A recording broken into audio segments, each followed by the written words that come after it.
A prática de ato de alienação parental fere direito fundamental da criança ou do adolescente de convivência familiar saudável.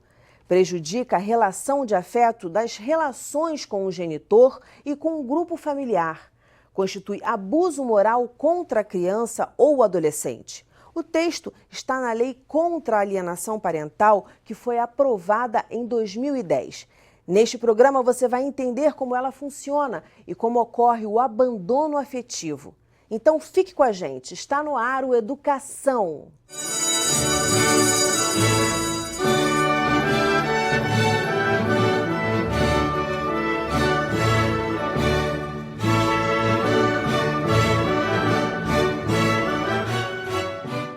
Meus convidados são Adriano Dias, fundador do Grupo Igualdade, a advogada Adneia Triani e a presidente da Comissão de Assuntos da Criança, do Adolescente e do Idoso, deputada Tia Ju. Muito bem-vindos ao programa. E no programa passado, nós estávamos aqui com uma psicóloga, falamos bastante do comportamento, de como a criança se sente. Falamos um pouco, claro, o que é a alienação parental, sob o ponto de vista da criança, da família, do comportamento. Mas agora a gente vai falar mais da lei. E quero que também o Adriano passe esse programa contando alguns casos assim horripilantes que ele já falou aqui antes da gente começar a gravar. Então, segundo a lei, a alienação parental é realizar campanha de desqualificação da conduta do genitor no exercício da paternidade ou maternidade. Nós falamos disso no programa passado. Dificultar o exercício da autoridade parental. E aí eu queria que vocês explicassem um pouquinho o que é isso, que isso a gente não chegou a comentar no programa passado. Bem, Adriana... O que é isso, dificultar o exercício da autoridade? Por vezes, na separação, sempre fica uma rixa. Porque quando a separação não é consensual, vai haver o ato da alienação. O que é o ato da alienação? Não é só o pai ou só a mãe. Pode ser um dos progenitores ou algum parente que tenha a guarda ou a visita da criança, tenha um certo poder. Vamos dizer assim, um certo poder. Né? Uhum. E essa pessoa, esse parente, essa mãe, esse pai, desqualifica o outro progenitor com o intuito de fazer com que se perca a relação parental, a relação afetiva. Ah, então é disso que se trata. É legal porque, às vezes, o texto da lei é um pouco confuso para a gente que é leigo. Né? E eu estou até acostumada aqui. Isso. O que é comum a gente ver? Quando a gente fala de alienação parental, as pessoas, assim, ficam com o olho vazio. Né? Não sabe o que é. Alienação, está ligada a alienar. Mas... do que se trata isso? O que vem a ser essa palavra? A gente conversava aqui até antes do programa, que na verdade é uma prática muito antiga, mas que a nomenclatura é muito nova. É muito nova. A importância do princípio educativo da norma, assim como algumas leis específicas, né?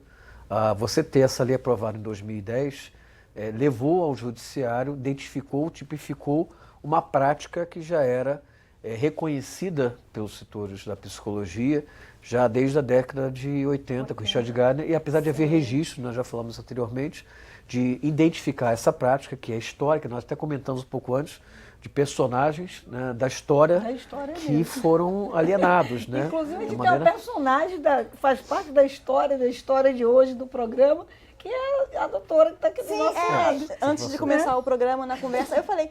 Eu sofri alienação parental. Não sabia que era alienação. Eu não sabia o que era. Eu era nova na época, tinha minha filha, me separei, foi assim, muito conturbada a separação. Hoje nós temos uma boa relação, eu com o pai da minha filha tem 24 anos.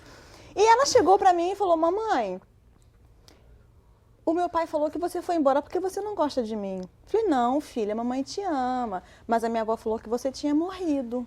Nossa. Aí, sabe, foi assim, foi um choque. E hoje eu entendo, graças a Deus, hoje já passou, entendeu? Então, assim, sempre aconteceu. Nós estávamos conversando que sempre aconteceu. Agora que passou a ser tipificado. A alienação parental ocorre quando acontece isso. E aí, vou voltar para cá, para a lei. Por isso é importante, já puxando a sardinha para o lado do educação, sim, a gente escolheu essa pauta exatamente para a gente ver que se encaixa, né? Quando a gente está lendo uma lei, tudo bem, hoje a gente tem acesso, graças a Deus, né? As novas tecnologias que já não são novas, as tecnologias digitais estão aí e a gente tem essas leis, esses textos todos no computador, na palma da mão, mas muitas vezes entender o que está escrito é diferente mesmo para a gente que está acostumado. É verdade. E aí, quando falou em dificultar o exercício da autoridade parental, eu imaginei que fosse alguém desqualificando no sentido, não, você não tem que mandar nele, porque você não mora mais aqui perto, não mora mais com a gente, você não manda mais, quando falou autoridade. Mas aí você falou exatamente o que você já tinha explicado no outro programa que a gente estava com a psicóloga. Isso. Vamos seguir aqui. Dificultar o exercício do direito regulamentado de convivência familiar, quer dizer, impedir a visita. Impedir o convívio. A gente não fala mais em visita. A gente falou também no programa passado que não existe mais a nomenclatura visita. O pai não é um visitante, a mãe não é um visitante. Porque parte do pressuposto da guarda compartilhada. Isso, eles são conviventes, eles vão conviver. Que é um direito da criança. É um direito o convívio da criança. familiar é um direito Isso. da criança. Isso. Omitir deliberadamente a genitor informações pessoais relevantes sobre a criança ou adolescente, inclusive escolares, médicas e alterações de endereço. Quer dizer, eu acho que aí já dá para entender, né? Quer dizer, a criança está tirando uma nota ruim, ou está tirando uma nota boa também, omitir como a criança vai na escola, se mudar e não avisar. Não avisa, não tem o tipo de... A comunicação, falta a comunicação. Quem detém a guarda não comunica, está acontecendo, não está acontecendo. Porque é muito importante, né, Jaju, a presença do pai e da mãe na educação da criança. Vamos participar da reunião. Não tem mais, não, só a mãe. A reunião é de pais. O que acontece muito, que eu observo, é que aquele que detém a guarda, quando fala assim, a guarda é minha, ele acha que é dono, propriedade, a criança é propriedade dele, ele é dono, e o outro não vai fazer parte. Tem que entender que a prioridade é a criança. E o direito é da criança. Essa participação, essa troca de informações a respeito da criança vai beneficiar a própria criança. Quando estiver com o pai, poxa, filho, soube que você foi muito bem na prova de matemática, que legal. Isso vai promover o bem-estar da criança. Né? Então, por isso que a lei traz bem clara para que a criança não seja tolhida desse direito dela. Ambos precisam ter essa comunicação, né? manter o diálogo. Né? E tia Ju, e aí já vou puxar a sardinha aí para a sua comissão, porque o pessoal em casa que acompanha a TV Alerj sabe disso, quem não acompanha, está vendo o programa pela primeira vez. As comissões da Alerj, comissões permanentes, né, elas recebem denúncias, não é mesmo, tia Ju? Certeza. Então, assim, a pessoa que está sofrendo isso pode buscar informações junto à comissão. Pode buscar. Pode pegar o telefone lá no site da Alerj, que eu vou dar no finalzinho do programa, o endereço. E, tia Ju, as pessoas têm recorrido muito à comissão por conta disso? Ou essas denúncias em relação à alienação parental ainda são bem tímidas? As pessoas ficam mais... Ainda são tímidas pela questão que nós falamos. Elas acontecem, apesar de ter tomado já podemos dizer assim, uma proporção, mas que ainda é muito pequena. É preciso divulgar mais isso, é preciso mesmo, por conta da criança. E nisso saiu aqui no bate-papo nosso aqui do seu programa, que sempre traz uma riqueza de informações, porque a gente acaba trocando informações aqui, os convidados. Eu fico muito feliz. Isso é super importante. Já surgiu aqui uma ideia, a gente trocando a questão da educação, porque eu também sou professora, pedagoga, eu também prezo muito pela questão da educação. Então, nós já conversando aqui, surgiu a ideia de lançarmos uma cartilhazinha pequenininha de bolso educativa pela comissão, e vamos amadurecer a ideia para informar, né, a população, orientar sobre isso, porque pode estar acontecendo do lado da sua casa e você não sabe, né? Pode estar acontecendo dentro do seio da sua família e você também não tem conhecimento. Isso não tem extrato à sociedade. A gente encarou vários profissionais, vários níveis sociais, intelectuais, ainda desconhece Independe a questão, da classe social. Depende da classe social. Depende. E o que é um agravante, por exemplo, no meu caso, eu fui ao colégio e o colégio se negou e falou literalmente, não, a guarda é da mãe, nós não vamos dar informação. Olha isso. Foi necessário A a gente mãe é fazer... mação de boletim. Eu tive um caso assim. E a gente fez uma notificação extrajudicial, né? A advogada na época foi comigo até o colégio, entregamos uma notificação extrajudicial e deram uma informação extremamente rasa sobre isso. Ou seja, o colégio, ele participa do processo de alienação parental.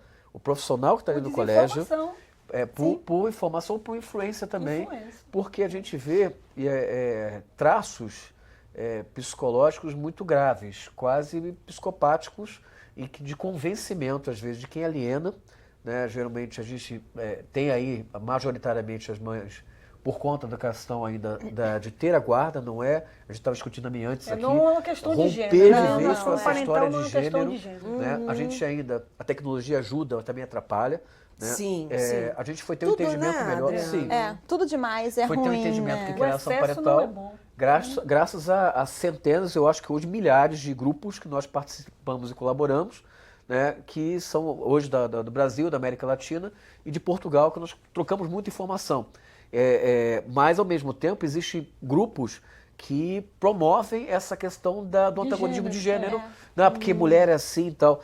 Vamos dar um basta nesse negócio. Isso é um desserviço para a questão da alienação parental. Isso vai ser contra na questão da proteção da proteção integral da criança, que é o principal. Sim, né, que é o principal foco. Agora, tia Ju, é professora também, eu sou professora. Puxa vida, a gente faz aí um apelo, a gente sabe que professor não tem que saber tudo, né? Verdade. Diretor de escola não tem que saber tudo, coordenador, ninguém sabe tudo. A gente sempre está aprendendo, a gente morre aprendendo. É verdade. Graças a Deus, sempre tem coisa nova, Sempre né? tem coisa nova. Não quer dizer que a gente está incompleto, quer dizer que sempre tem coisa e o nova. professor ama isso, essa questão de Do aprender sempre. Mas, né? puxa vida, tem que ter informação mínimo de básica, informação. fundamental. Como é que nega, né, o direito de um pai saber como vai ser o filho na escola? Que mal pode fazer isso? Por mais que ele fosse mal. louco, ele queria saber uma nota que o filho... Não Eu tive dá, um não tem caso também. coerência. A mãe entregou por escrito um bilhete para a diretora, uma escola, ela é prima da diretora. A mãe entregou por escrito um bilhete na escola dizendo que o pai não poderia ter acesso ao filho. Ele não poderia nem assim chegar no portão. Nem chegar no portão. O meu cliente, no caso, não poderia chegar no portão da escola porque ele não podia ver o filho. E por conta Meu disso Deus do mesmo, céu. dessas informações, principalmente de quem trabalha com criança e adolescente, foi apresentado aqui na casa no ano passado pelo deputado André Siciliano o projeto de lei 222/2014, inclusive está na comissão da deputada, que prevê uma campanha permanente de conscientização dos funcionários públicos do Estado sobre a prática de alienação parental. A gente colaborou na formação dessa lei E surgiu... abrangindo para todos os espaços que trata de criança. Né? A gente sabe que é importante, é o clubezinho de futebol, é a escolinha do balé, onde trata a criança, aqueles profissionais que ali estão, eles precisam saber o mínimo de informação sobre a questão da alienação parental. Exatamente. Eles precisam observar a criança, porque tem como... Às vezes, a criança externa que está passando por um determinado Não necessariamente problema. a mãe vai lá ou o pai vai lá, a pessoa que está praticando vai falar diretamente com o responsável por aquele clube ou aquela escola, mas a própria criança dá os sinais. Vou pedir para vocês segurarem um pouquinho, a gente vai para um breve intervalo e volta já já. Não desgruda.